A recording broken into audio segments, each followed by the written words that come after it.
سب سے پہلی چیز یہ کہ جن کے معنی کیا ہیں، جن یہ لفظ اس کا میننگ کیا ہے۔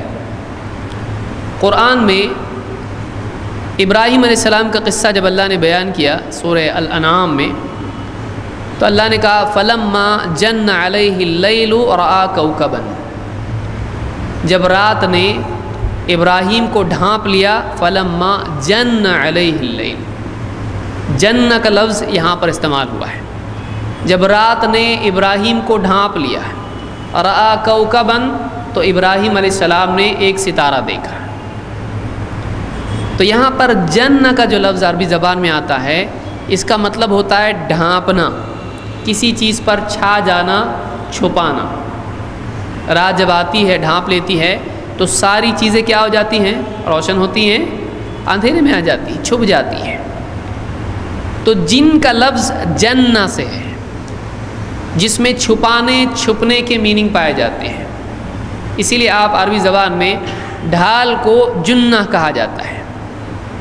حدیث میں کیا ہے؟ الصوم جنہ، روزہ کیا ہے؟ ڈھال ہے، کائیں سے؟ جہنم کی آگ سے، گناہوں سے، کہ آدمی کو روکتی ہے، بچاتی ہے، بیریئر ہے اس کے لیے ستر ہے۔ اسی لیے جنہ عربی زبان میں الدنیا سجن المؤمن و جنت الکافر، دنیا مومن کے لیے قید خانہ ہے اور کافر کے لیے باغ ہے۔ باغ کو جنہ کیوں کہتے ہیں؟ وہ بھی جنہ سے ہے کہ باغ کے اطراف کی جو پیڑ وغیرہ ہوتے ہیں اور اس کی جو یعنی کنارے ہوتے ہیں، وہ اندر کے حصے کو چھپا لیتے ہیں، گارڈن باہر سے اندر کا کوئی دکھتا نہیں ہے، اور اتنے پیڑ ہوتے ہیں کہ اس کے سائے کی وجہ سے زمین چھپ جاتی ہے، اس کے سائے میں آ جاتی ہے، تو اس لیے اس کو جنت کہا جاتا ہے، یعنی جنہ کے معنی میں بھی ڈھانپنے کا میننگ ہے۔ تو عربی زبان میں جن کا لفظ جو آیا ہے یہ جنہ سے ہے، یعنی ڈھانپنا، چھپانا۔ اسی لیے جنات چونکہ دکھائی نہیں دیتے ہیں، اسی لیے ان کو کیا کہا گیا؟ جن، وہ چھپے ہوئے ہیں۔ ابن منظور عربی زبان کی مشہور لغت لسان العرب میں جنہ کے تحت میں کہتے ہیں جننا، عربی زبان میں اس کا یعنی وہاں ڈھونڈا جائے گا اس کو، جیم نون نون، اس میں ملے گا عربی میں آپ کو ڈکشنری میں۔ کہتے جن الشیء یجنہ جنن سترہ، جن الشیء کسی چیز کو چھپانا، یجنہ جنن یہ اس کا روٹ ورڈ ہے عربی زبان میں، اور کہتے ہیں اس کا مطلب کیا ہوتا ہے؟ سترہ، کہ اس کو اس نے چھپایا۔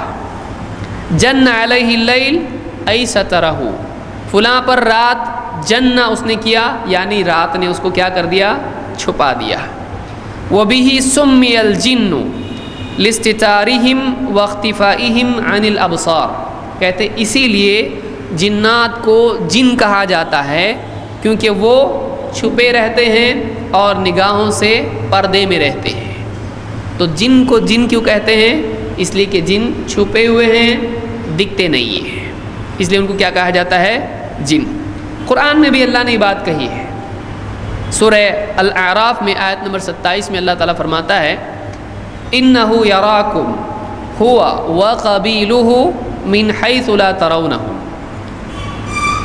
شیطان ابلیس وہ اور اس کا قبیلہ تم کو وہاں سے دیکھتا ہے جہاں سے تم اس کو یا ان کو نہیں دیکھ سکتے ہیں۔ اِنَّهُ يَرَاكُمْ، وہ تمہیں وہاں سے دیکھتا ہے، وَقَبِيلُهُ اور اس کا قبیلہ، اس کے لوگ، اس کے ساتھی، مِنْ حَيْثُ لَا تَرَوْنَهُمْ وہاں سے تم کو دیکھتے ہیں جہاں سے تم ان کو نہیں دیکھ سکتے۔